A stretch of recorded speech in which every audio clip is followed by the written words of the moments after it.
Donc aujourd'hui, petit live sur le thème raisonnement clinique. Donc aujourd'hui, donc je me présente, Clément Orongo, ostéopathe, et donc avec moi j'ai mes deux amis et confrères, donc Antoine et Mathieu. Je vous laisse vous présenter dans un premier temps. À qui l'honneur? Mathieu. Eh bien, après toi, Mathieu, je te laisse te présenter. Eh ben, je m'appelle Mathieu Gonzalez Bandré, je suis ostéo de formation euh, et aussi j'ai suivi un parcours STAPS licence master. Je pratique en libéral en cabinet en Loire-Atlantique et j'enseigne la méthodologie de recherche pour une école parisienne. Ok, Euh, voilà. ok, merci.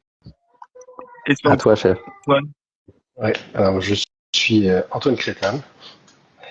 Je suis ostéopathe libéral aussi, à Trignac, près de Saint-Nazaire, dans le 44 aussi, pas loin de chez Mathieu finalement.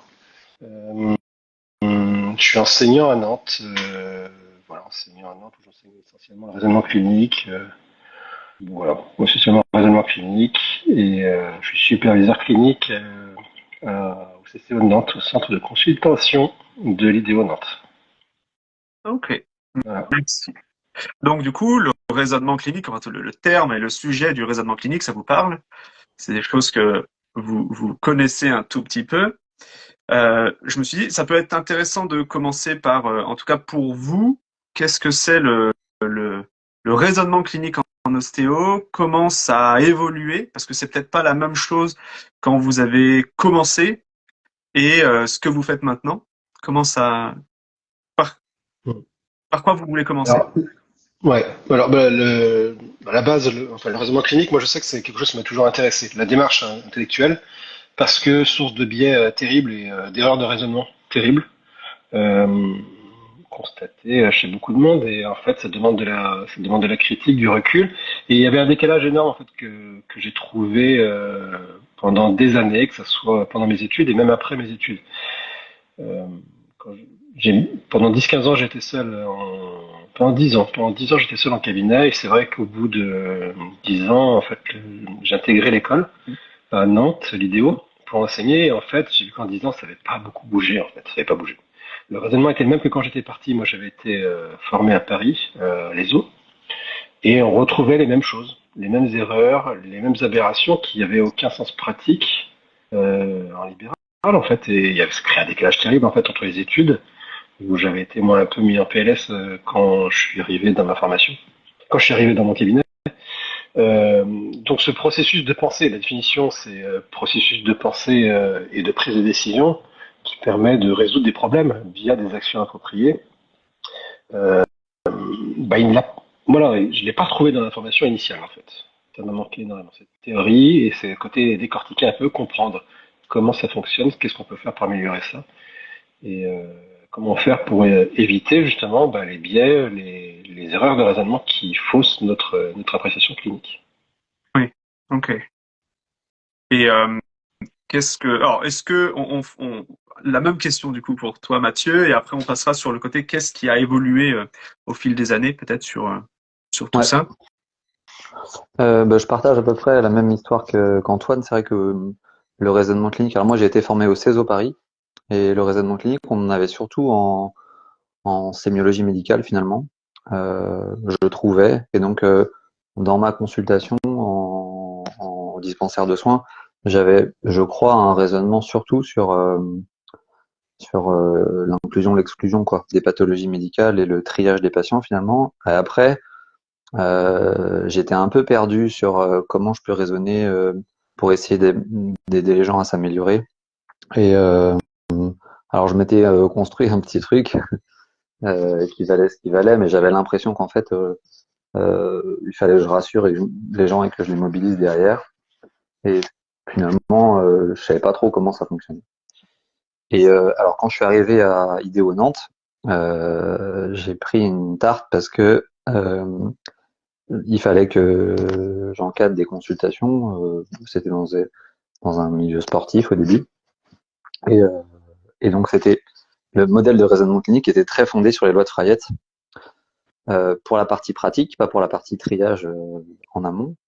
Mais donc, je me heurtais à des praticiens qui ne concevaient pas du tout les choses de la même manière que moi. Et au début, je comprenais vraiment pas du tout ce qu'ils voulaient dire. Quand ils me parlaient de, de dysfonction de rotation, machin, de bassin, truc, franchement, je comprenais vraiment rien du tout. Et je me demandais en fait si, et je leur posais la question, mais si c'était dans l'autre sens, est-ce que les symptômes auraient été différents? Et, et les réponses n'étaient pas forcément présentes. Et donc, je me suis dit, bah merde, comment on peut faire en fait pour pouvoir discuter ensemble et en même temps essayer d'aider les gens à s'améliorer, quoi. Et donc voilà, ça c'est plutôt pour le cheminement. Et après, je partage le- la définition d'Antoine. C'est vrai que le raisonnement clinique, bah, c'est un processus de récolte de- d'indices, on va dire, qui font émerger des hypothèses. Et après, c'est un processus un peu dynamique sur lequel on revient tout le temps sur ces hypothèses en théorie. Et, euh, et on questionne, on valide ou on invalide nos hypothèses au fil de la consultation, quoi. Hmm. Ok. Et du coup, tu es parti, tu m'as dit, hein, sur Nantes à la base, il y avait le côté loi de Frayette qui, ben, finalement, est plus trop présent actuellement. Mais comment tu as vu l'évolution? Qu'est-ce qui a fait peut-être évoluer ces réflexions au cours des années, au fil des années? Tu parles des étudiants ou de Ben, l'enseignement ou... est-ce que vous avez vu peut-être un point de départ? Est-ce que ça venait peut-être des étudiants qui se questionnaient? Est-ce que c'est des praticiens en eux-mêmes qui, au fil de leur formation, ont incorporé des choses? Est-ce que vous avez remarqué, vous, en tant qu'enseignant? Moi, je pense qu'à la base, c'est un manque de critique en fait sur ce qui était fait. C'est-à-dire que il y avait une reproduction en fait d'année en année des modèles sans remise vraiment en question avec le côté pratique. C'est un truc terrible parce qu'à la fois tout le monde le savait et à la fois rien, personne ne faisait de choses pour le changer en fait. Il y a eu une espèce d'immobilisme pendant des années. Enfin, c'est comme ça que je l'ai vécu. Mhm. Après, on pourra me dire les choses différemment. Mais c'est ça plutôt qui est donc et c'est valable aussi pour le côté diagnostic d'opportunité qui m'intéresse aussi. C'était le côté défaut critique, vraiment derrière le manque de critique justement, de rétroaction sur la façon de penser, de cogiter et de se corriger quoi. S'il y avait cette espèce de d'assurance, de certitude, d'impossibilité à remettre en doute des dogmes voilà, qui étaient transmis d'année en année et qui avait en fait pas de cohérence pratique, enfin qui manquait de cohérence de substance en fait lorsqu'on l'appliquait en libéral quoi. Mhm. Donc ça crée un décalage entre la théorie qui était enseignée et puis finalement dès qu'on arrivait en pratique en fait voilà, il y avait beaucoup de questions, tellement de questions qui survenaient, tellement d'incompréhension qu'avec un minimum de critique on arrivait vite fait à être perdu. Ouais. Ouais. Bah, je pense que c'est surtout pour, alors je vous traite pas de vieux, hein, mais je pense que c'est surtout pour vos générations. Alors j'ai l'impression que je me répète à chaque fois, mais j'ai eu la chance et l'honneur d'avoir Mathieu et Antoine en prof à l'époque. Donc je trouve que la grosse confrontation, elle est moins présente. Enfin, moi j'ai l'impression il y avait quand même beaucoup plus de parties un peu plus réelles de clinique quand sur ma fin de scolarité que je pense peut-être vous à l'époque. Parce que déjà, quand moi j'étais étudiant, on remettait quand même pas mal en question hein, les lois de Freyet ou tous ces mécanismes-là. Même on incorporait des modèles peut-être plus actuels ou en tout cas peut-être on sortait du côté purement dysfonctionnel. Donc ça commençait déjà à l'époque. Donc c'était déjà intéressant. Et je me dis peut-être que les nouvelles générations, en tout cas les futurs diplômés, ben, en fait, vont de plus en plus s'éloigner de ce qui se faisait avant, quoi. Je pense que la différence en fait c'est qu'on est passé d'un modèle empirique à une autorisation de prise de parole justement des étudiants concernant les interrogations qu'ils pouvaient avoir. On leur a permis un peu plus de pouvoir discuter des modèles, de leur validité. Là où je sais que moi, pendant mon enseignement, on avait des enseignants qui étaient avec des statures euh, assez imposantes, avec très peu d'espace pour la discussion. On se confrontait rapidement au tu verras plus tard. Mm. C'est une question d'expérience, une question de temps. Moi, ça me suffisait pas. J'ai besoin de comprendre, j'ai besoin de critique. Et je pense que la génération d'enseignants qui est arrivée ensuite a permis justement d'amener cette critique, cette possibilité de critique, d'écoute, et d'échange. Là où finalement, initialement c'était de l'empirisme et une discussion très unidirectionnelle, on est arrivé à un véritable dialogue, je pense, avec beaucoup plus d'échanges et qui ont fait progresser et étudiants, mais encore plus enseignants. Ouais. Mm. Erwan a raison, là, il dit, Erwan Jacot, dans les commentaires, il dit c'est sympa de savoir d'où on vient et de ce qui était fait avant. C'est vrai qu'en fait, il n'y a pas eu une réinvention de la roue complètement. Euh, mais comme tu dis, Antoine, il y a peut-être aussi la mise en avant d'enseignants qui veulent faire avancer la profession et se fonder sur des données un peu plus probantes. Et ça me fait penser à l'article d'Éric Mera là, et le modèle de funneling là avec euh, alors qui est critiquable, hein, mais les évidences, puis l'expertise du praticien éclairée par les évidences, puis les attentes du patient. Et c'est vrai que ce raisonnement clinique-là existait peu avant, sauf, je trouve, dans la sémiologie médicale. Et donc, bah, peut-être que s'il y a eu un import des données issues de la littérature, de plus en plus dans l'enseignement, enfin dans la formation. Et, et je trouve, enfin, la lecture que j'en ai quand j'étais étudiant, c'est que c'était valable que en sémiologie en fait. Il n'y avait pas trop dans la pratique cet aspect-là, comme tu disais, c'était très empirique, c'était fondé sur des modèles un peu anciens et le qu'est-ce qu'on fait, à quoi ça sert, il Mm. arrivait très très très loin quoi, Ouais. finalement. Et Après, non, j'ai pas dit que l'empirisme était péjoratif. Non Hein. non non, Enfin, bien faut pas lui donner une sûr. connotation péjorative. Hein. Euh, je pense qu'on en a besoin quand même pour avancer pour certaines choses qui sont difficilement appréhendables initialement, mais ça doit céder à un moment à la place à quelque chose de plus construit. je, Mm. je rebondis encore hein, sur ce que dit Erwan. Quand je dis qu'on s'éloigne de ce qui se faisait avant, en fait, il a raison sur le fait que c'est plus. Je pense que c'est ce qu'il disait, enfin, en tout cas ce que les profs transmettaient, en tout cas, il faut faire comme ça, il faut faire comme ça, qui finalement correspondait pas forcément à ce que eux faisaient en cabinet. Alors que là, ce qu'on transmet, c'est ce qui ressemble, je pense, peut-être un peu plus à ce qu'on fait en cabinet. Donc il y a eu aussi ce changement. Je sais pas si c'est très clair ce que je mets. Il y a peut-être un peu moins il y a des choses peut-être qu'on fait comment dire, plus concrètes, en tout cas des choses qui ressemblent vraiment plus à ce qu'on fait en clinique, plus que des choses très très théoriques et qui finalement collent pas trop à la clinique, quoi. C'est ce Mhm. que je disais dans le fait que les générations un peu plus récentes vont faire peut-être des choses qui ressemblent beaucoup plus à ce qu'on fait en cabinet, plus que des modèles théoriques qu'on avait avant, C'est ce qu'on que les n'appliquait pas psychologues, forcément. c'est ce que les psychologues appellent le principe de validité écologique en fait. C'est-à-dire que le modèle en fait théorique n'est pas forcément transposable à la pratique. Enfin, voilà, faut s'assurer qu'en tout cas le modèle théorique est transposable à la pratique. Ouais. Ok. Donc, en tout cas, ça met une bonne base, en tout cas, sur le terrain d'aujourd'hui. Est-ce que on peut, alors, on a quelques questions là pour, est-ce qu'on parle des lois de Frayette et tout. Je ne sais pas si ça vaut vraiment le coup qu'on détaille ce que c'est les lois de Frayette là ce soir. Si vous voulez faire des recherches, totalement, il y a pas de souci. Ce qui peut être intéressant, c'est là actuellement, quelle est vous votre stratégie de prise en charge? Est-ce que vous avez un raisonnement particulier? Est-ce que des choses, en tout cas, sur quoi vous vous basez pour faire votre raisonnement clinique? À la base, enfin, il y a pas grand-chose à inventer là-dessus. Ça reste de l'hypothético-déductif initialement, et Mhm. puis après, une fois que les modèles, quand il y a des patterns qui sont en place, finalement, on a un modèle de, comment dire, de raisonnement qui est plus rapide, où on ressort, on ouvre le tiroir et puis on applique en modulant un petit peu le tableau clinique que l'on avait déjà traité auparavant. Mais globalement, initialement, c'est plutôt hypothético-déductif, hein, Ouais. majoritairement. Est-ce que tu peux, pour ceux qui ne connaissent peut-être pas, est-ce que tu peux expliquer ce que c'est ce modèle-là, hypothético-déductif? Bon, c'est le qui est. Ouais. Faut Ouais. jouer au qui est, c'est pas compliqué, c'est un tas, et ensuite il faut émettre des hypothèses qui doivent être confirmées ou non par, euh, par les tests, par les symptômes, par les signes, par l'anamnèse. Et au fur et à mesure, en fait, le but c'est d'isoler le plus possible l'hypothèse, enfin, d'arriver à l'hypothèse la plus probable. Voilà, idéalement en essayant de hiérarchiser du plus probable au moins probable. Ok.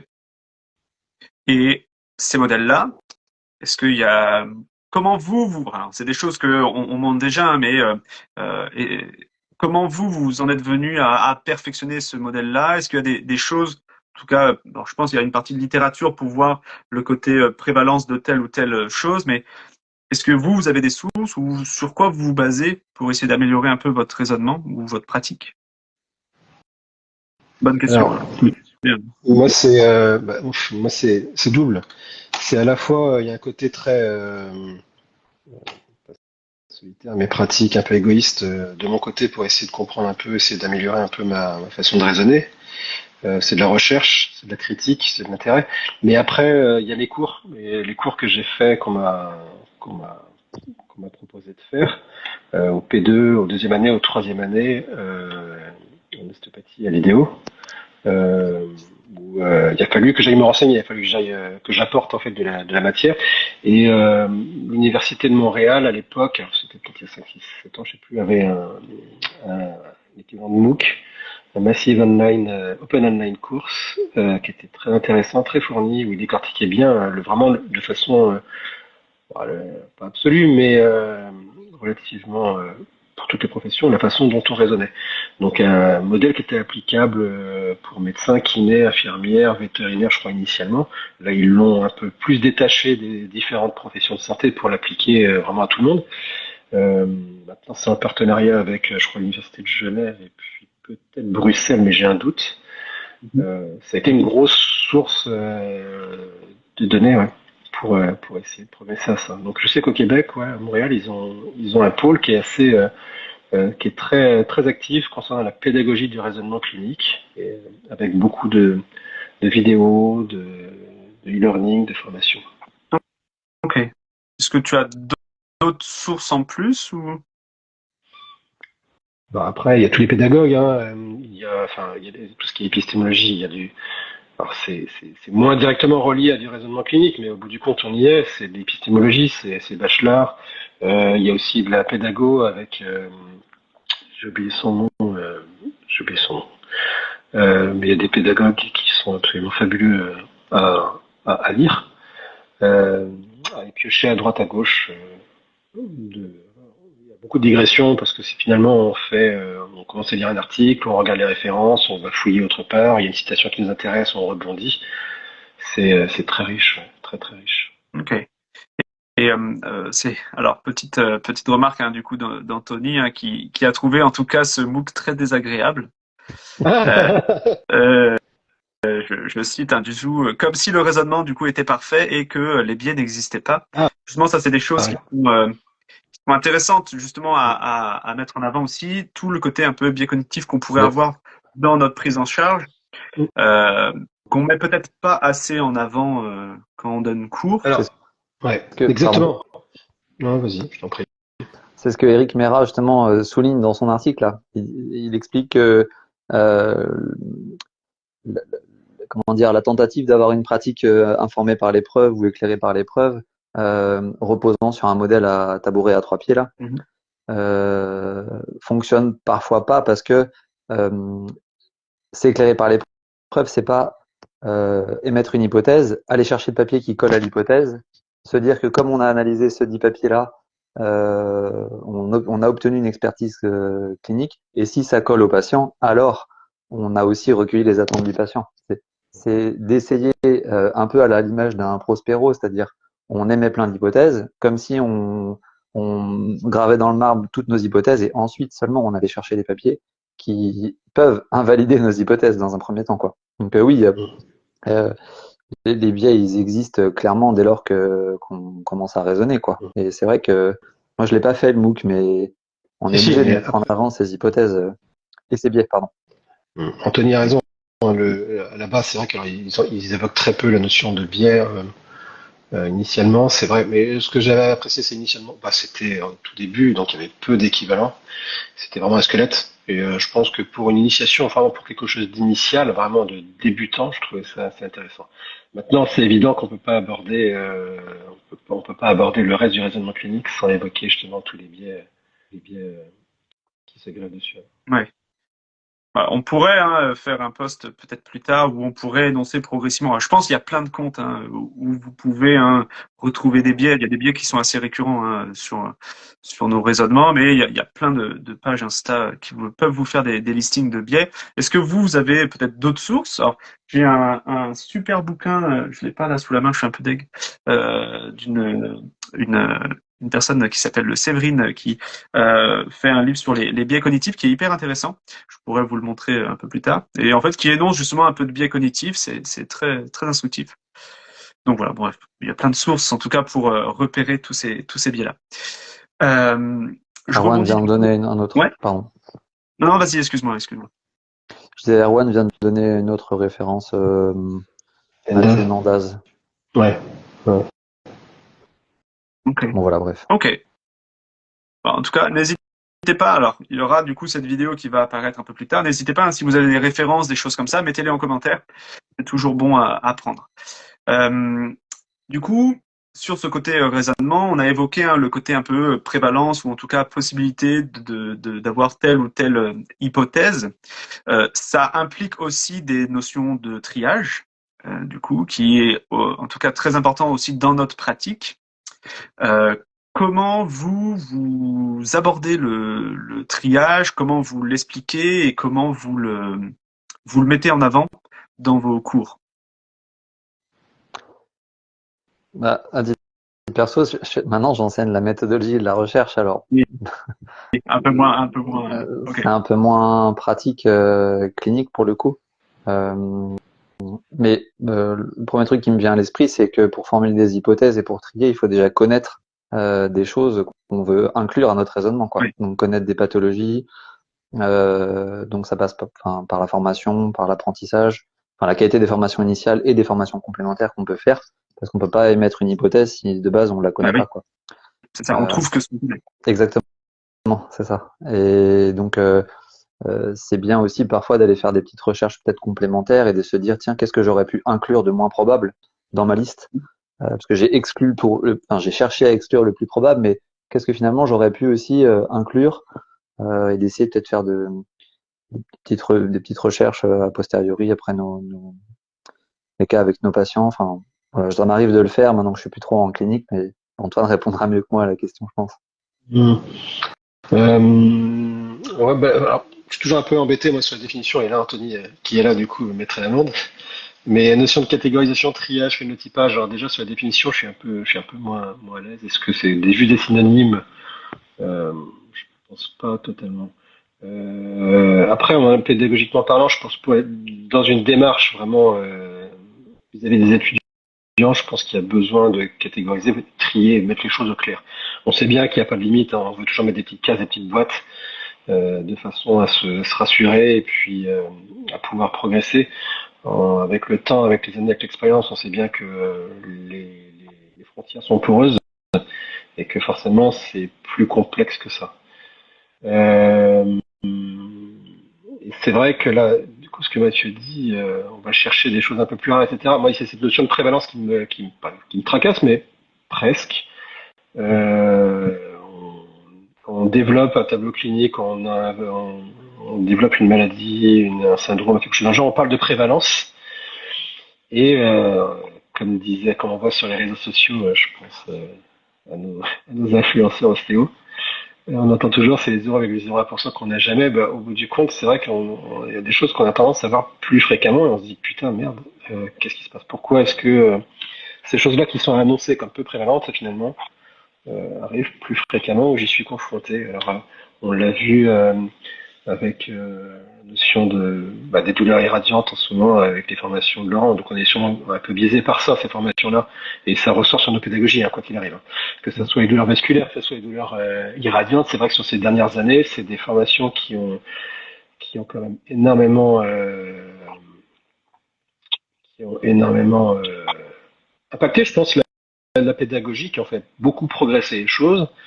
Moi, ça m'a énormément posé de questions. Je revois surtout le e-learning vascu, où on voit beaucoup de nouvelles pathologies auxquelles on n'avait pas pensé. Moi, je me suis rendu compte qu'il y a des patients, en lisant le descriptif du e-learning, je me suis dit, je suis passé à côté de ça. Je pense aux artères poplitées piégées, à des choses dans le genre, c'est assez rare. Bon, bah, ça concerne peut-être, je sais pas, 3, 4, 5, 10 patients, je sais pas. Je sais qu'il y en a 3, 4, c'est sûr. Peut-être sûrement plus qui m'ont échappé. C'est annoncé comme rare et au bout du compte, on les voit arriver dans nos patientèles. Alors, est-ce que la profession d'ostéopathe a une place particulière par rapport à ça, au sens que, n'étant pas relié directement, enfin, peut-être un peu plus maintenant, mais au monde de la santé, les gens venaient comme une alternative au fait qu'il n'ait pas eu de réponse, en fait, à ces questions-là. J'ai cette patiente moi qui est venue avec cette phrase. Enfin, elle arrivait pour une consultation. Elle arrive, elle me dit voilà, je demande qu'est-ce qui vous arrive. Elle me dit j'ai un déficit des petites fibres C. Bam. Donc d'entrée, je sais pas, j'ai mal quelque part, j'ai une irradiation, j'ai un déficit des petites fibres C et il fallait se débrouiller avec ça. Elle m'a expliqué son parcours complexe, long. euh, Beaucoup de centres antidouleurs, de différents spécialistes ultra compétents. Et en fait, elle me termine par le dernier spécialiste que j'ai vu. Il m'a dit, Madame, la médecine ne peut rien pour vous. Donc voilà, on peut gérer votre douleur, mais on ne comprend pas ce qui se passe. Donc elle est toujours en recherche de quelque chose.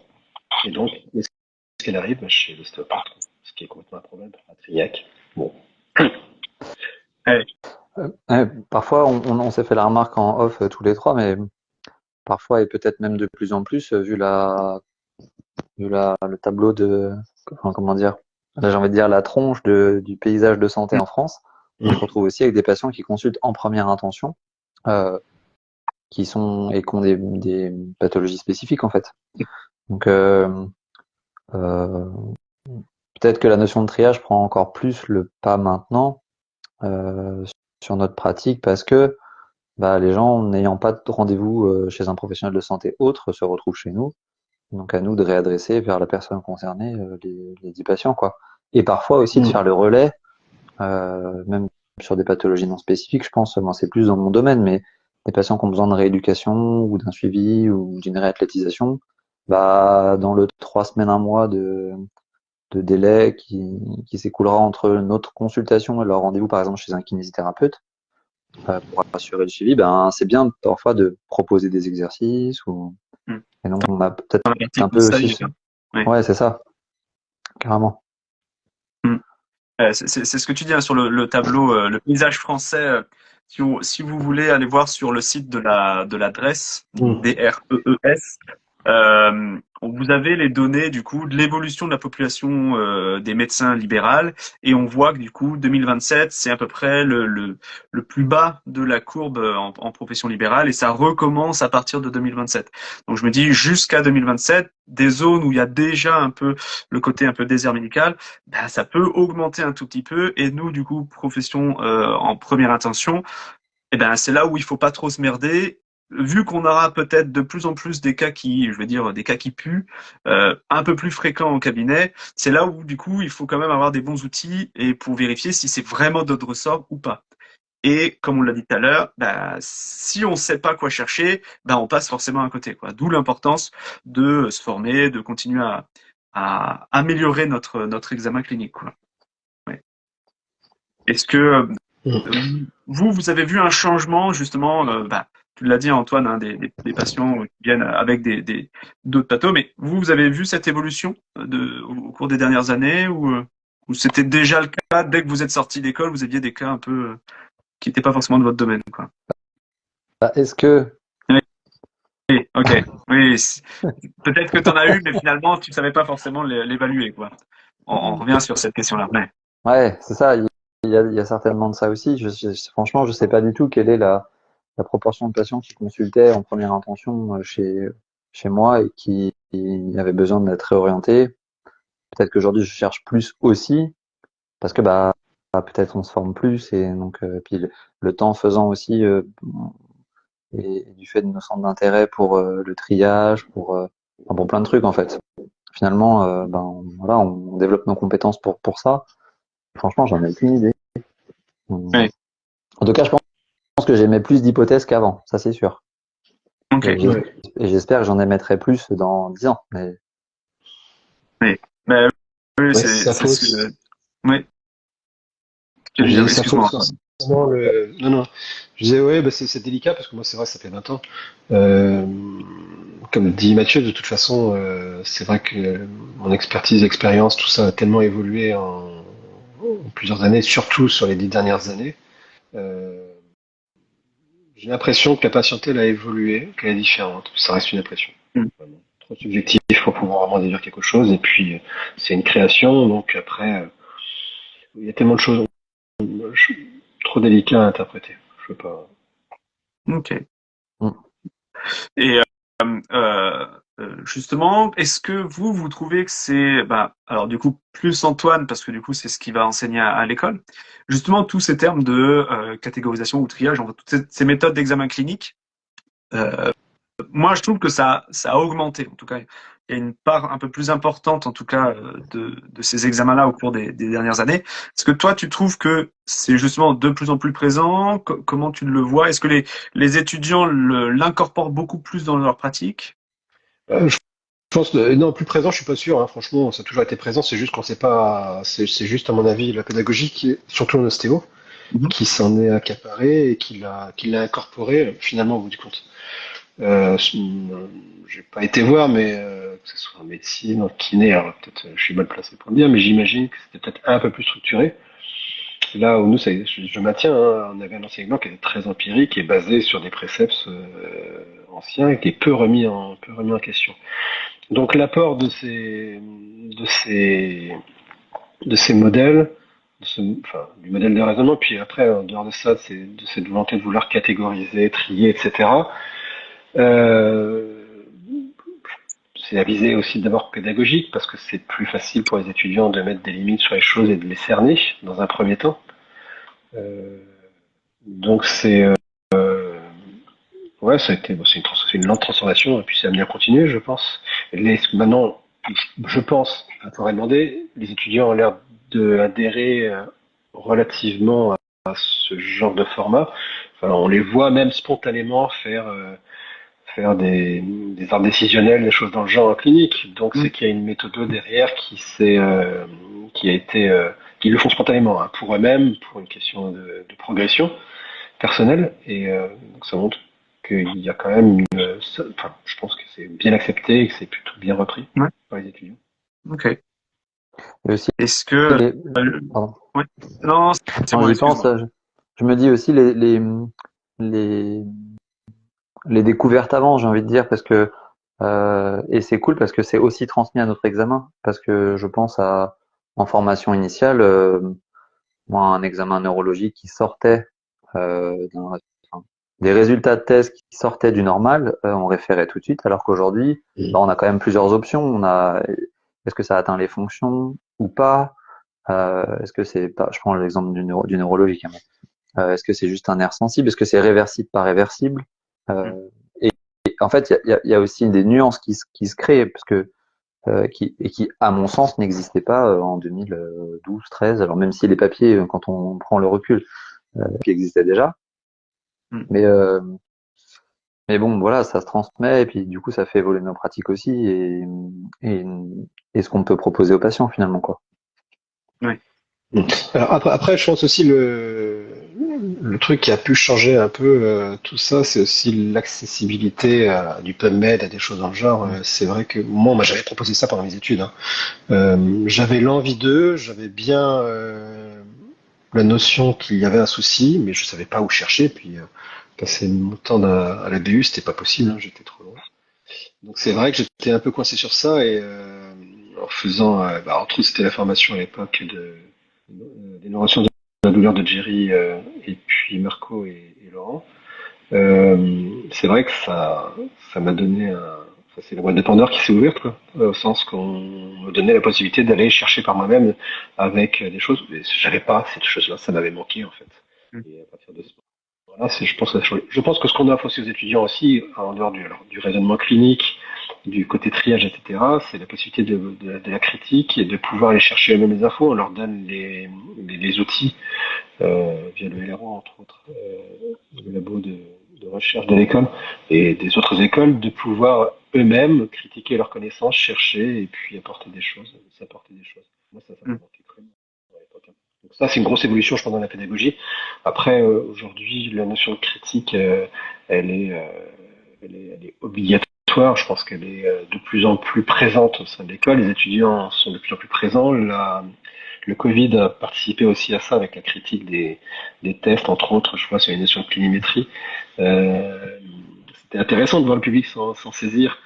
Euh, donc, plein de petites choses au fur et à mesure du temps qui font que ça évolue. Là, je vois en ce moment, on est en train de cogiter sur la notion d'incertitude dans le raisonnement clinique. C'est hyper intéressant, c'est riche. Il y a encore Ouais. plein de choses à découvrir. Et enfin, du coup là on parle raisonnement clinique au sein de l'ostéo. On pourrait même partir. Est-ce que finalement ça fait partie de l'ostéo? Ça c'est des gros débats encore. Hein. Et ça fait partie un peu des critiques qu'on a de dire que finalement faire ce côté examen clinique c'est plus de l'ostéo. Donc je ne fais que l'avocat du diable, hein, mais c'est pas mon point de vue. Mais euh, je pense qu'il y a cette notion de thérapeute manuel. Peut-être qu'on peut commencer à explorer en tant que métier plus que art ou science, parce qu'il y a le côté, je dirais, législatif qui fait qu'on est implanté pardon, en tant que profession de première intention et qui nous oblige du coup à avoir aussi cette mise à jour à faire, au-delà de l'aspect philosophique ostéopathique, quoi. Que... Ouais, puis là, on parle de raisonnement clinique au service du triage, finalement. Donc, on Hmm. est encore proche du début de la consultation, mais Ouais. est-ce qu'on s'est vraiment accaparé des modèles intéressants enfin, est-ce qu'on a su exploiter des modèles de raisonnement clinique en fonction des données qu'on a maintenant au service de la pratique, en fait? Ouais, c'est ça. De- Ça, je sais pas. Franchement, je sais pas. Je sais pas si on est encore bien au fait là-dessus et Ouais. je sais pas. Ben, ça fait partie des modèles un peu explicatifs qu'on a évoqués au début, indirectement, hein, le fait de continuer à faire de la recherche et de confronter les modèles théoriques qui, de base, hein, ça reste un modèle théorique. Donc c'est, disons, dans la définition, c'est peut-être à l'époque, quand ça a été fait, ce qui s'approchait peut-être le plus, en tout cas, sans être une vérité vraie, mais en tout cas, ce qui pouvait s'approcher le plus de l'explication clinique. Mais le fait de les mettre à jour, on voit bien que comment dire, j'essaie de trouver des phrases sans être trop péjoratif. Euh, euh, comment dire, on voit bien que notre pratique indirectement a aussi évolué au fur et à mesure des recherches qu'on met en place parce que ça découle de notre raisonnement.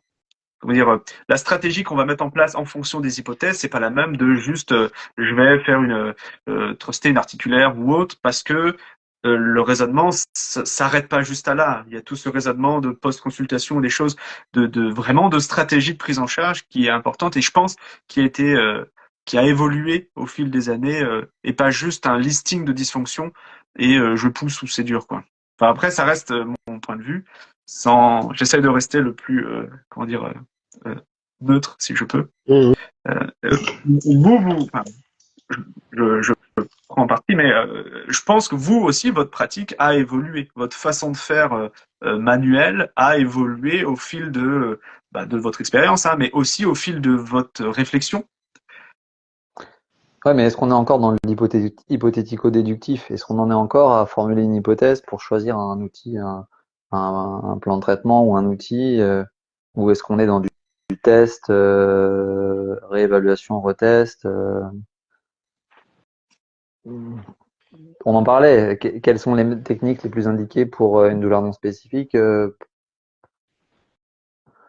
Mmh. C'était, je sais plus, c'était C'est- la notion d'utilitogène, c'est-à-dire plutôt essayer d'aller faire, laisser peut-être le côté un peu trop théorique, Mm. peut-être, qui peut être considéré peut-être comme théorique du triage, pour aller s'intéresser peut-être plus à la problématique individuelle du patient et puis voir un peu comment on peut l'aider personnellement, enfin, de façon plus exclusive. Ça, c'est vrai que tu as raison. Ça, c'est un truc qui est émergent quand même depuis que quelques années, le côté déjà utiliser le patient en fait. Avant, Mm. là-dessus, le modèle a changé, ça c'est vrai. Hmm.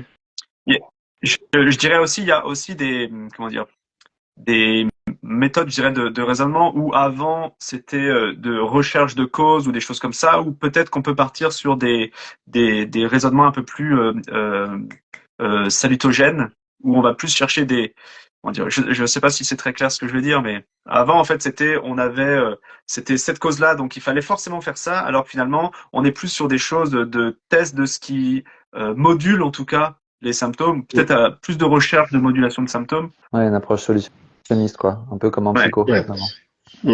C'est-à-dire que mon avis, c'est que le sujet, enfin, la question du côté hypothético-déductif, en fait, du raisonnement clinique, il est confortable pour un praticien postgrade pour essayer de se rassurer peut-être face à des tableaux cliniques un peu complexes et avoir une réponse peut-être et par rapport à ses confrères, c'est-à-dire il y a un côté communication aussi. À partir du moment où on catégorise, on peut communiquer plus facilement.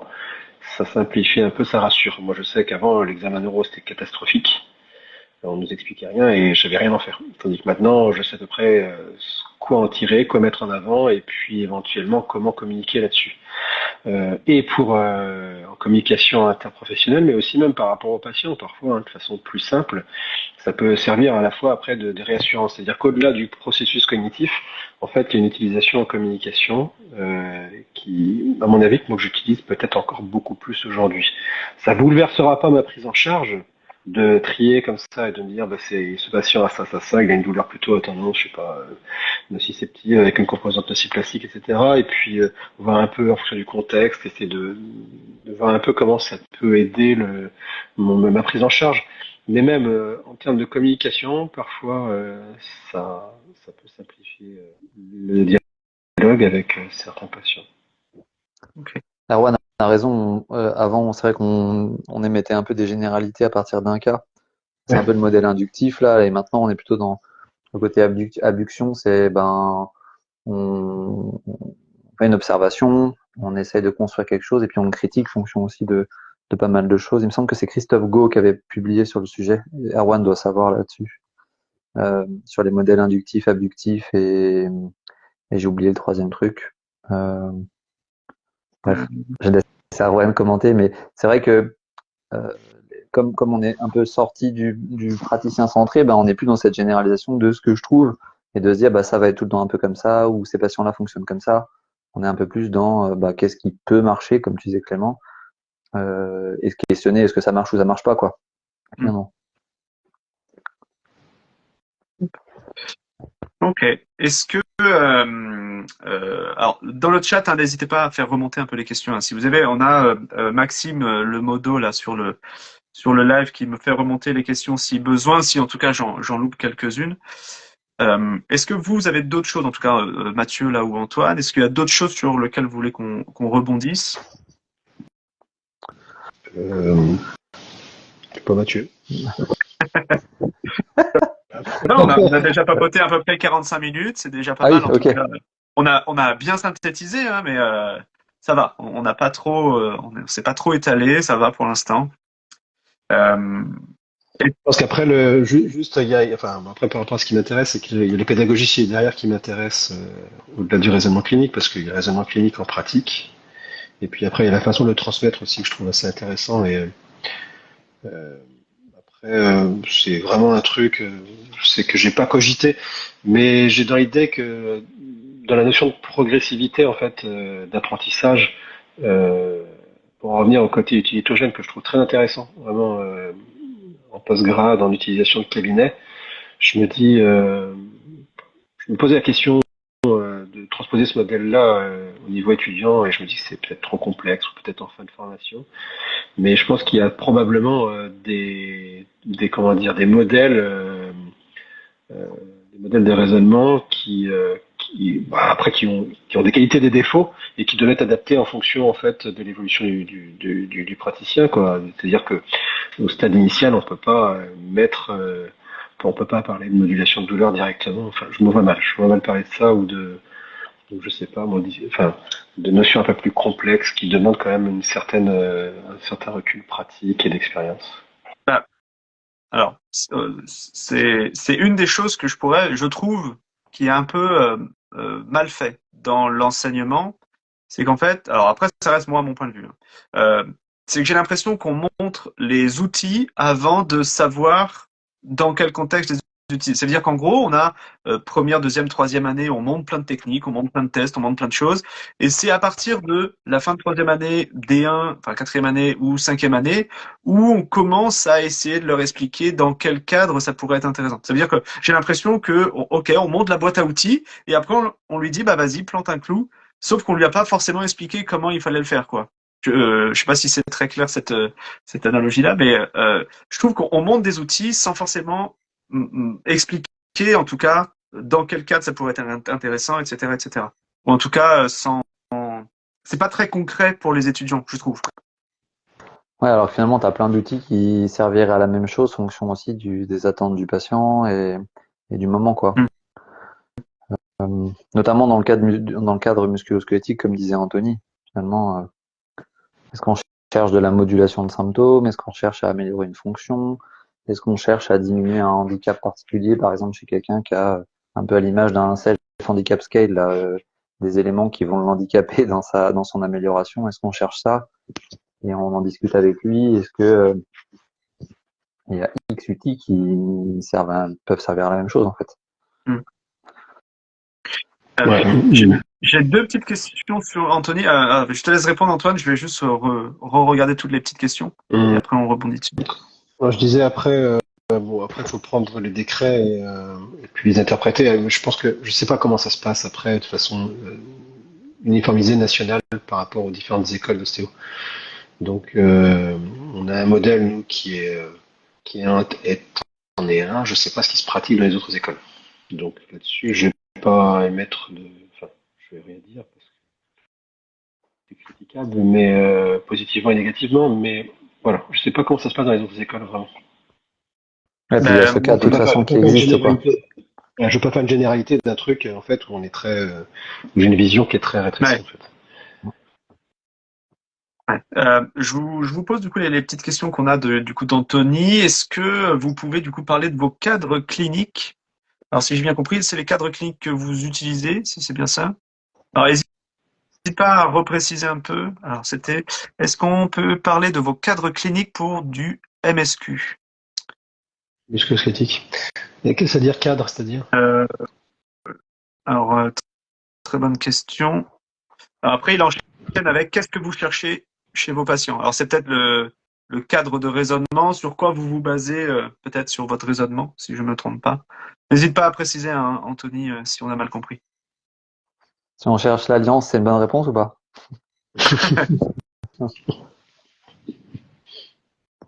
Bon, en attendant juste qu'il précise, on a eu d'autres questions. Est-ce que vous cherchez du coup à déterminer les tissus impliqués dans la nociception, dans votre raisonnement? Bah, c'est illusoire, hein, directement. Enfin, bon, je sais plus, Gary Freya en parlait un peu dans les dysfonctions somatiques. Ouais. C'est complexe, ça s'inter. Enfin, mon avis, après qui est vraiment que le mien, euh, je pense que on en a besoin pour le cadre pédagogique. Je pense initialement, pour essayer de poser les choses, la réalité, c'est que il y a une interrelation entre les différents tissus qui fait que vouloir à tout prix isoler, c'est comme pour l'épaule, vouloir isoler un tendon, ça marche pas, parce que c'est comme tous les tests qu'on a sur le niveau de l'épaule. Vouloir à tout prix isoler un sujet épineux, un biceps, un truc dans le genre, donc c'est pour essayer de l'incriminer dans la douleur du patient, on l'a fait pendant des années. Le résultat n'est pas forcément là où ce serait si c'était vraiment efficace. Bah, du coup, Euh, c'est exactement ça. La question que posait justement Anthony, hein, qu'est-ce qu'on cherche dans notre pratique et comment on s'en sert dans le traitement, justement? euh, on va s'intéresser plutôt à la fonction. Enfin, après, les modèles actuels pour l'épaule, c'est plutôt essayer de catégoriser ça suivant un modèle non pas anatomique, mais plutôt de fonction, avec l'épaule raide, l'épaule instable, l'épaule faible ou douloureuse.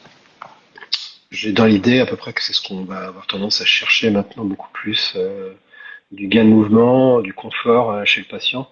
Là où à une époque on était plutôt sur des restrictions de mobilité avec ou sans douleur. Euh, je sais pas À quel point Mathieu c'est si. irritable. Ouais, j'allais faire un parallèle avec à quel point c'est irritable, par exemple, à quel point le système nerveux est excité, à quel point un patient est impliqué ou pas, à quel point il s'auto-handicape peut-être. Le cadre aussi dans lequel dans le contexte pardon dans lequel il évolue. Est-ce qu'il y a plutôt des facteurs qui favorisent une amélioration ou pas, psychologiques, sociaux, des antécédents des comorbidités. Enfin, donc en fait, c'est vrai que la question, je pense qu'Anthony le sait, elle est large. Hein. Qu'est-ce qu'on cherche dans du musculo-squelettique? Bah, on cherche ce qui peut améliorer le patient a priori, et, à quel Après, point le c'est patient. Ouais. peut-être de comprendre un peu quand même ce qui peut faire mal chez les patients, comprendre ce qui lui est arrivé, et puis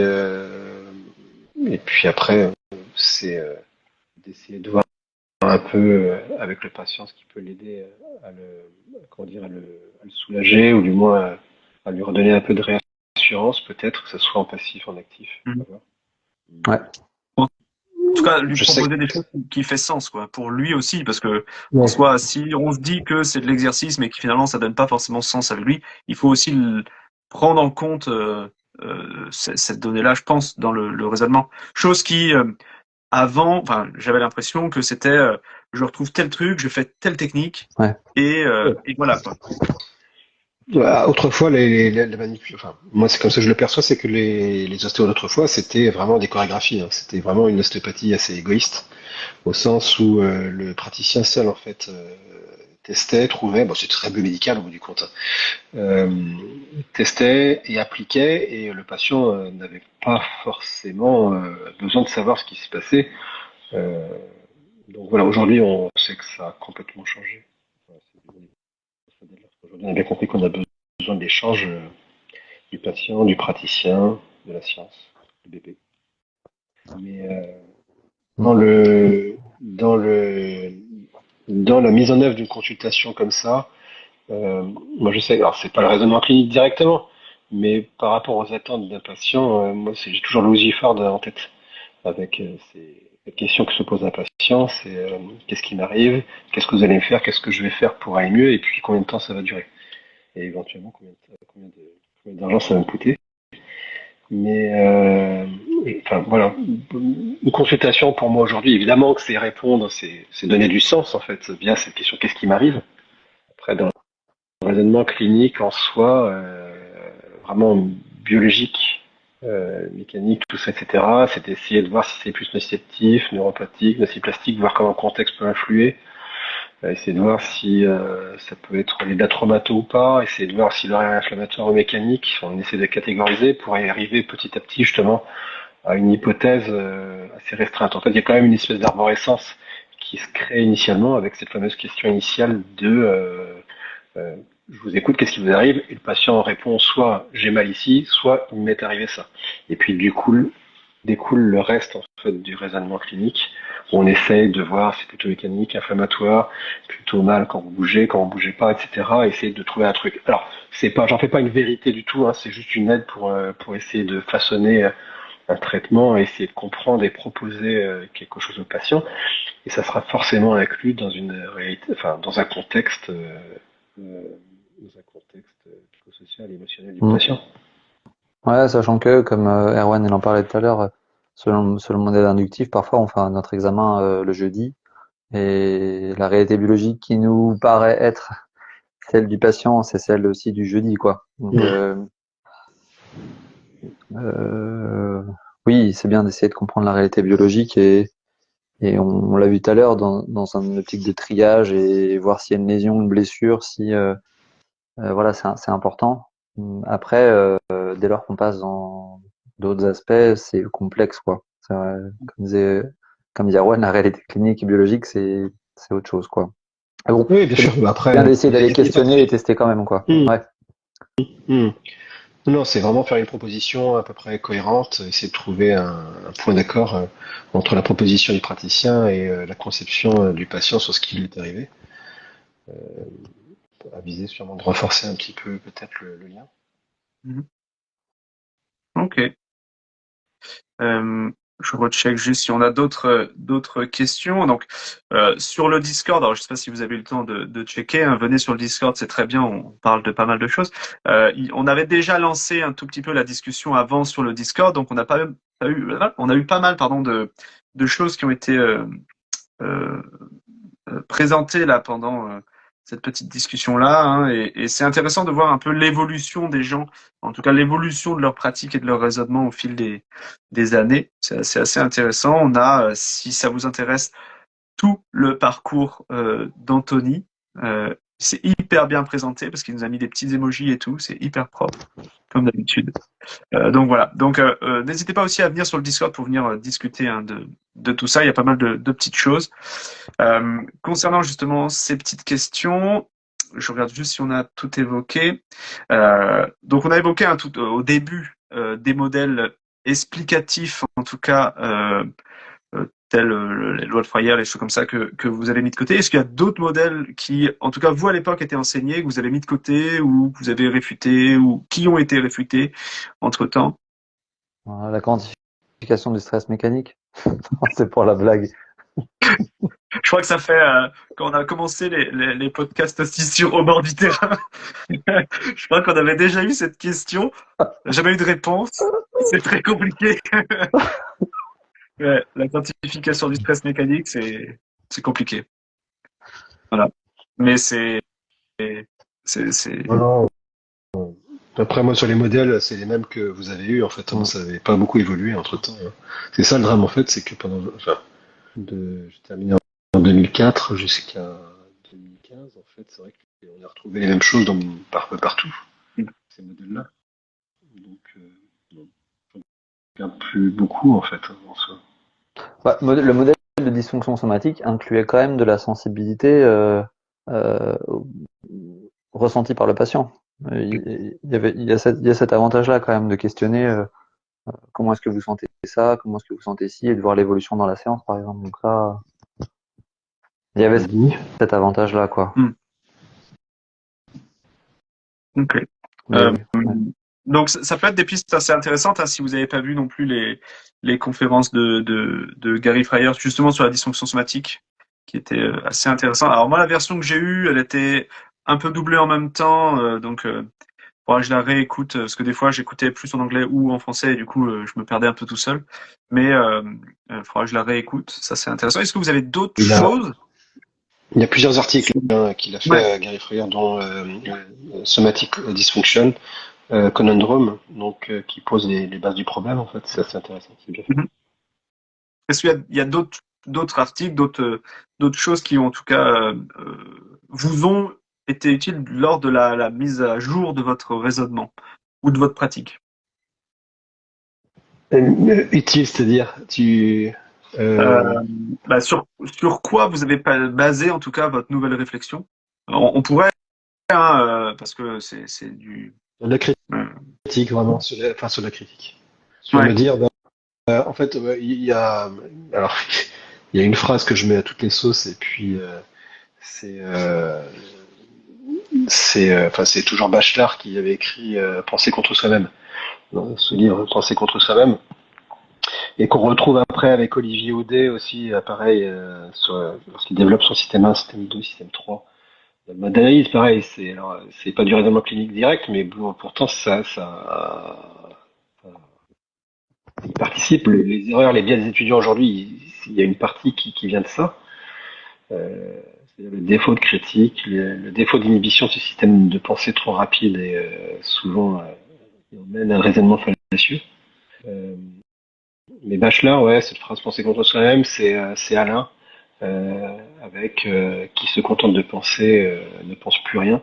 C'est-à-dire qu'il ne faut pas s'endormir en fait dans ce qu'on nous a donné. Il faut toujours secouer la tête, dire non pour justement se réveiller. Et puis même les choses les plus évidentes, moi là où j'étais le plus remise en question, là où j'étais le plus challengé, c'est par des questions d'étudiantes que j'avais pas vu venir sur des choses qui étaient tellement évidentes que jamais je les ai remises en cause. Et puis il a suffi une question innocente vraiment, deuxième, troisième année, pour me dire, je dis, mais ouais, c'est vrai que là j'ai un angle mort terrible et je suis un foutu d'expliquer. Donc il y a ça Ouais. aussi qui participe. Donc les les questions étudiants, le raisonnement critique de façon générale. Après, je suis pas un spécialiste du raisonnement critique, j'adore, hein, mais manque de temps. Mais je trouve ça passionnant.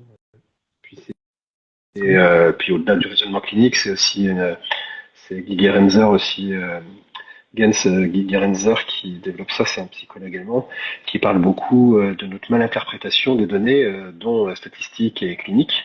Ouais. Euh, c'est vrai qu'on n'est pas bon là-dessus, mais tout le monde, hein, un médecin, etc., il avait fait une étude avec des gynécologues où on leur donnait des stats basiques, et en fait, on se rend compte que 75%, 80% des gynécologues mésinterprètent en fait les stats pour donner en fait des indications erronées aux patients. Ok. Bon, donc c'est au-delà de ça, c'est aussi de toute façon c'est un peu utilisé tous les jours quoi. Aujourd'hui, puis encore plus à notre époque. Ok. Et toi, Mathieu? Ouais, je disais que bah, tu me demandais les références et des supports pour progresser sur l'évaluation clinique. Bon, Antoine en a déjà donné beaucoup sur le raisonnement clinique, pardon. Et qu'est-ce qui a permis de faire évoluer les pratiques? Et je disais que pour le coup, moi, c'était à l'université. Je crois que j'avais appris pas mal de choses sur le côté un peu métacognition, quoi. Savoir que je sais pas, en gros, en discutant avec les enseignants, en critiquant des articles, en faisant des synthèses de sujets sur des sujets que je pensais un peu connaître et finalement, je me suis rendu compte que je connaissais pas du tout. Voilà, c'est ce que je disais avant que ça coupe. Ok. Hop. Alors, tac. Bon, Antoine est toujours pas là. Euh, est-ce que, bon, on peut en attendant, hein, est-ce que on fait une petite passerelle formation post-grad parce que indirectement ça joue un tout petit peu. Tu as évoqué là du coup ton parcours universitaire. Est-ce que tu as fait d'autres formations ou des choses qui a pu aussi influencer ou en tout cas modifier ta pratique et ton raisonnement? Bah, les deux choses qui ont modifié le plus ma pratique et mon raisonnement, il y en a une maintenant, une formation, on la présente même plus, et c'était celle de Laurent Fabre, Jerry Draper-Rodi et Marco Gabuti sur les neurosciences de la douleur. Mhm. Cette formation, clairement, c'était un peu un ouf de quelque chose qui validait entre guillemets des concepts ou des idées qui étaient un peu floues et bâtardes pour moi. Euh, parce que je vais revenir rapidement. En quatrième et cinquième année, mon mémoire portait sur, donc c'était en 2011 et 12, euh, ça portait sur l'auto-efficacité à la tâche et est-ce que la prise en charge en ostéopathie pouvait améliorer l'auto-efficacité à la tâche chez des gens qui faisaient du sport. Et donc là, en fait, j'ai découvert des ponts qu'on pouvait faire entre la psychologie et l'évolution des, des plaintes douloureuses des patients. Et je m'étais dit, en fait, c'est pas possible qu'on mette des talus et que les gens aient mieux seulement, quoi. C'est impossible, il y a des trucs que je comprends pas. Et donc, 5 ans après, cette formation-là, elle m'a donné plein de billes hyper utiles, quoi. Et du coup, ça a validé clairement mes biais. Mais, mais voilà, c'est celle-là. Et l'autre formation qui a vraiment modifié ma façon d'être, je pense, au cabinet, c'était une formation en hypnose thérapeutique que j'ai fait à l'AREPTA à Nantes, avec donc c'est une formation en hypnose médicale. Et ça a clairement modifié plein de choses sur le relationnel, sur la façon de concevoir la prise en charge, sur le questionnement, la formulation, plein de trucs, quoi. Ok. Euh, Petit mot de la fin, est-ce que tu as des choses à, comment dire, des pistes de lecture ou des choses comme ça qui peuvent être intéressantes sur ce thème-là aujourd'hui? Alors, on a déjà cité beaucoup, hein. Ouais, Euh, bah peut-être les deux papiers là dont on parlait tout à l'heure, celui d'Éric Mera sur le raisonnement en tunnel vis-à-vis de la pratique fondée sur l'épreuve, mhm. et celui de ça doit être Kerry, ça doit être 2015 aussi, un aspect un peu plus euh, linéaire qui inclut pas mal de paramètres sur une pratique basée sur l'épreuve aussi. Oliver Thompson l'a présenté à un congrès il y a 3-4 semaines, ou un mois peut-être. Et puis voilà. Ok. Bon. Et un article de Christophe Gau aussi que j'ai relu la semaine dernière quand on en avait discuté. Ouais. sur le raisonnement clinique, justement, où il parle de ce que Erwan Jaco a mentionné tout à l'heure, les modèles inductifs, abductifs, et j'ai mangé le troisième, euh, mais, mais voilà, Christophe Go. Ok. Christophe Go. Ben, je me note tout ça. Hop. Merci beaucoup, Mathieu. Ah, Merci merci à beaucoup. toi pour l'invitation. C'était vraiment Et cool. Je vais essayer de remonter ça comme il faut au propre si Instagram me le permet. Merci beaucoup, c'était vraiment cool. Ça pourrait être intéressant de voir peut-être un peu plus large. Pourquoi pas une table ronde comme on a pu le faire sur le cadre de la recherche, sur justement peut-être le raisonnement clinique, peut-être un peu plus général. On pourrait confronter peut-être différentes professions pour voir est-ce qu'il y a des choses qui sont similaires et des choses qui peuvent corréler, que ce soit en kiné ou d'autres médecines ou autres, pour voir s'il y a des choses qui se ressemblent ou des choses qui sont très variées sur tout ça. En tout cas, merci à vous tous. J'ai vu que vous étiez nombreux en tout cas sur ce live-là. Il y a eu beaucoup d'interactions, donc ça c'était vraiment top. Et je vous dis donc en tout cas merci beaucoup Mathieu. Je vous retrouve d'ici une seconde et je réinvite Antoine et voilà. Merci beaucoup merci Mathieu. à vous. Ciao. Salut. Bonne soirée. À tout de suite. Oh là là. Putain, Waouh. C'était j'ai fait trop de temps. compliqué. Je sais pas pourquoi. Je crois que Instagram ne voulait pas te voir. Trop de charisme d'un coup, et je pense que ça, ça a fait flamber Instagram. Euh, Bah du coup, comme Mathieu était là avant, donc on a refait une petite présentation du coup des sources qu'il a mis en place, des choses différentes qu'il a fait au-delà de son parcours universitaire, des formations postgrad qu'il a mis en place, des lectures qu'il a pu faire aussi après. Du coup, ça a bugué quand tu discutais. Je referai un montage, t'inquiète pas, tout va bien. Est-ce que tu as d'autres choses à ajouter sur cette phase-là? Non, non, je sais plus où est-ce qu'on s'en était arrêté. En fait, j'ai plus. Globalement, c'était les pistes de réflexion pour essayer d'améliorer son raisonnement clinique. Donc, tu avais cité quand même pas mal de sources. Tu avais cité aussi des psychologues allemands, si je me trompe pas. J'aurais pas le nom exact, C'est mais Gerd Gigerenzer.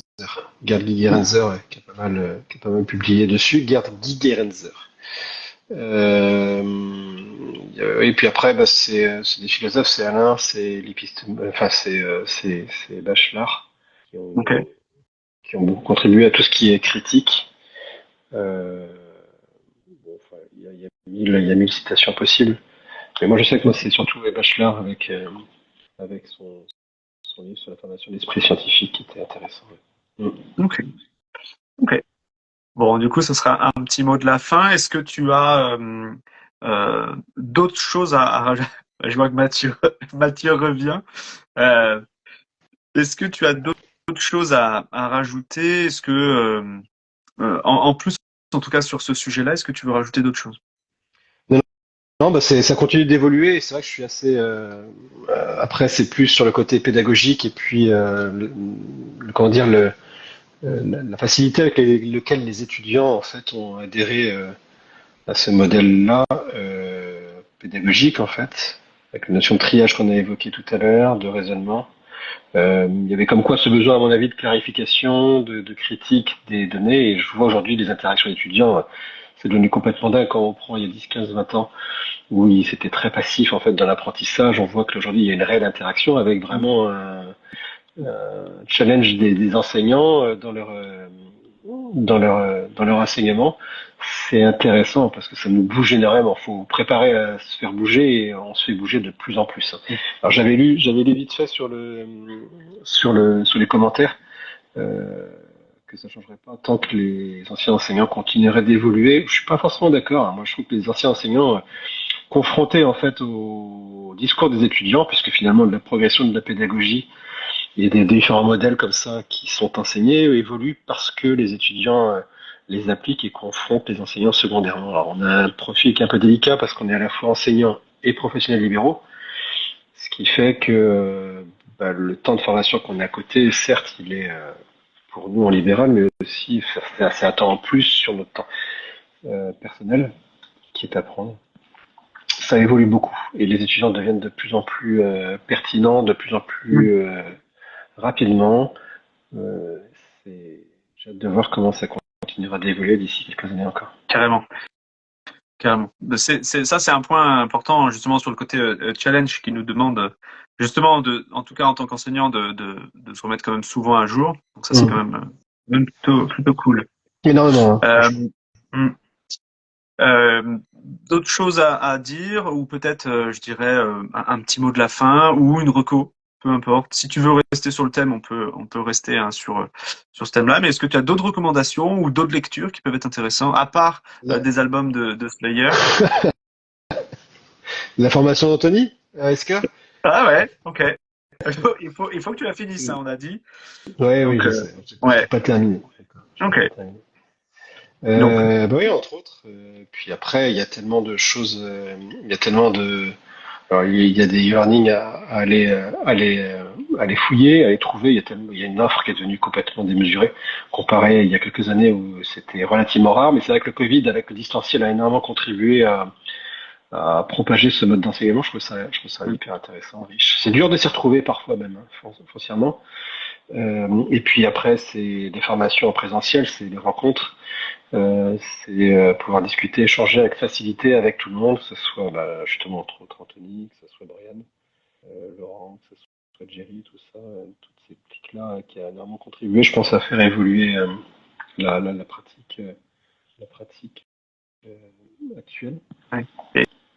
Une autre Il y a une pratique question aussi. qui est intéressante justement de Florian, parce qu'on voit que ça bouge justement pour les nouvelles générations, donc ça bouge beaucoup pour la partie étudiante, mais est-ce qu'il y a des choses qui se mettent en place justement pour les post-diplômés? Bah, il y a des formations, qu'est-ce que je vous dis? Il y a pas mal de formations qui permettent de se réactualiser un petit peu. On reprend parce que finalement les bases restent les mêmes. Après, les modèles changent, mais sont facilement appréhendables par des gens qui ont de l'expérience et du recul sur la pratique. Ça demande de l'ouverture d'esprit, être prêt à être bousculé. C'est pas toujours confortable, Non. mais dans l'offre de formation aujourd'hui, pareil, qui est pléthore, franchement, il y a plein d'organismes, on s'y perd aussi un peu presque. Euh, Ouais. oui, il y a ce qu'il faut pour les postgrades. Franchement, il y a peut-être des recommandations à donner sur certaines formations. Pas le sujet ici, je pense. Bah, en fait, peut-être le point, c'est que c'est pas les formations qui manquent, mais c'est peut-être le côté formation continue obligatoire. C'est qu'en fait, normalement, on est censé avoir une formation continue, continuer à se former encore après le diplôme. Malheureusement, je vois, il y en a encore beaucoup qui font pas beaucoup de formation, ou alors peut-être, comment dire, peut-être toujours les mêmes, ou peut-être, euh, comment dire, j'essaie de trouver mes mots. Oui, après c'est l'honnêteté intellectuelle et c'est de la curiosité. Ouais. C'est d'aller continuer à essayer de comprendre, d'essayer de d'agripper la nouvelle info, le petit plus qui fait la différence. Il y a des choses qui sont publiées, sont régulièrement publiées. Oui, après faut naviguer. Alors Instagram pour ça est assez riche. Ouais. Il y a une époque Twitter c'est un peu cassé la figure. Bon, je sais que j'utilisais beaucoup Twitter justement avec différents comptes auxquels j'étais abonné pour justement voir les infos, les publis. Maintenant, c'est vrai que c'est plus Instagram avec les stories qui ont pris un peu le relais. Euh, les réseaux sociaux participent, ça dépend comment on sélectionne les comptes, comment on sélectionne ses comptes en fait. Voilà. Ouais. Mais Mais, sûrement euh, une bonne source d'introduction justement pour essayer de garder une petite veille, une veille, une veille pratique, réflexif. scientifique. Ouais. Ouais, réflexive. Ouais. Mm. Ouais. Après, encore une fois, hein, il y a, c'est un peu la blague du bon et mauvais chasseur, hein. Je pense qu'il y a des comptes qui sont intéressants à suivre et des comptes qui sont peut-être un peu moins pertinents. En tout cas, ça dépend, je dirais, de l'orientation que vous voulez donner à votre pratique. Sur Ostéo de demain, on a quand même peut-être plus une tendance à essayer de mettre en avant un peu plus des pratiques plus basées pardon, sur l'épreuve. Euh, donc globalement, on aura peut-être d'autres formations à mettre en avant. Après, c'est sûr qu'il y a des formations qui restent encore très présentes, que je mets pas forcément en avant, et qui, de toute façon, restent encore mis en avant par d'autres vulgarisateurs, je dirais. Donc c'est là où Il y a des thèmes de il faut formation qui sont essentiels, à mon avis, à aborder, quel que soit le formateur après, pas forcément, mais il y a quand même des thèmes, je pense, en termes pour s'actualiser, pour actualiser sa pratique aujourd'hui, pour ceux qui sont peut-être diplômés depuis un peu longtemps, qui sont à mon avis probablement incontournables, que ça soit sur du testing, sur du triage, de la catégorisation, même sur de la communication, à mon avis, qui sont essentiels. Ouais. Voilà. Et ça c'est, et de toute façon, c'est des formations qui en général ont tendance à partir très vite. Ouais. Bah, en tout cas, si vous là qui regardez la vidéo, qui ne faites pas forcément partie des étudiants ou des nouvelles générations qui ont commencé à se mettre à jour, qui faites peut-être partie d'une génération un peu plus ancienne qui n'avait pas accès à tout ce qui est recherche, en tout cas une, une mise en avant de l'aspect un peu plus scientifique de la pratique. N'hésitez pas, nous, à nous envoyer des messages. On peut des fois orienter vers telle ou telle formation. Encore une fois, hein, nous, on n'a aucun, comment dire, Conflit d'intérêt. intérêt particulier. On n'a aucun conflit d'intérêt par rapport à ça. Nous, on fait des formations qui nous intéressent, on trouve du contenu pertinent et en fait, on peut vous orienter par rapport à vos recherches. Donc ça, faut pas hésiter à nous envoyer des messages. On peut orienter vers différents thèmes qui vous parlent et qui peut être intéressant, que ce soit d'un niveau peut-être un peu plus facile pour au moins déjà mettre un pied dans l'étrier et commencer après à aller dans cette démarche réflexive. Donc ça, faut pas hésiter à nous envoyer un message. En tout cas, merci beaucoup Antoine. C'est un Merci. plaisir et un honneur de Clément. t'avoir en live Instagram ce soir. Euh, on se voit dans la semaine, hein, je pense. Mais en tout cas, Ouais. merci beaucoup. Merci beaucoup. Bah, plaisir d'avoir pu partager ce moment avec vous. Ouais. Antoine Crétal, hein, Avec que vous Mathieu. pouvez retrouver dans l'épisode, si je me dis pas de bêtises, je crois l'épisode 3 de nos gros formats d'émissions qu'on a sur YouTube. Donc vous pouvez le voir, il est très très beau en chemise avec le petit, je sais pas comment ça s'appelle, qui fait très professionnel. Donc voilà, c'était justement sur les formations postgrad, c'était très intéressant. Donc en tout cas, merci beaucoup. Plaisir. Merci beaucoup Antoine. Euh, et, euh, et à très bientôt. Bientôt. Merci. Bonne soirée. Allez, bonne soirée à tous. Salut.